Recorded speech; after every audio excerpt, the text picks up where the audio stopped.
Sa isinagawang field exposure tour ng mga payapa at masaganang pamayanan Sustainable Livelihood Program Pamana SLP delegate sa North Cotabato ay binisita ng mga taga Region 10 na mga delegado na nagmula naman sa Iligan City, Zamboanga del Norte, Cagayan de Oro at Pagadan City ang mga proyekto sa bayan ng Magpet, North Cotabato. Inumpisahan naman kamakalawa ng gabi ang welcome dinner ng mahigit kumulang sa 100 mga delegado na isinagawa naman sa JC Leisure Hotel, Kidapawan City na kung saan si Congressman Hiso Sakdala naman ang naging tagapagsalita na nirepresentahan ni Ginoong Benny Ikeman, Head ng Special Division Operation ng Office of the Representative. Nagpasalamat naman si Noraida T. Busran, Regional Project Development Officer, Head SLP Division ng DSWD-12 sa pagpapaunlak naman ni Sakdalan sa naturang aktibidad para sa best practice ng mga proyekto sa North Cotabato. Dagdag pa ni Busran na ang layo naman ng pagbisita ng mga delegado mula sa Region 10 ay para maipakita sa mga ito ang mga best practices sa lugar na maaari namang maipagmamalaki ng Region 12 sa 3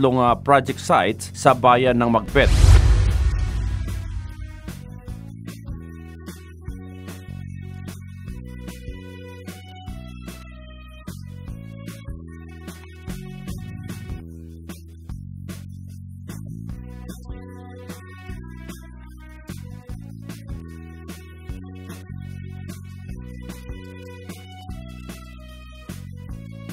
Kinabibilangan naman ng native manok, babuyan at food business at magiging ang paggawa ng walis at nursery ang mga naturang proyekto. Ayon din kay Mayor Florentino T. Gonzaga ng Magpet, malaki ang pasasalamat nito sa DSWD-12 kay Director Sorahay Datitaha sa mga naturang Pamana SLP projects na kung saan malaki ang naitulong sa kanyang mga mamamayan na dati ay conflict area sa North Cotabato.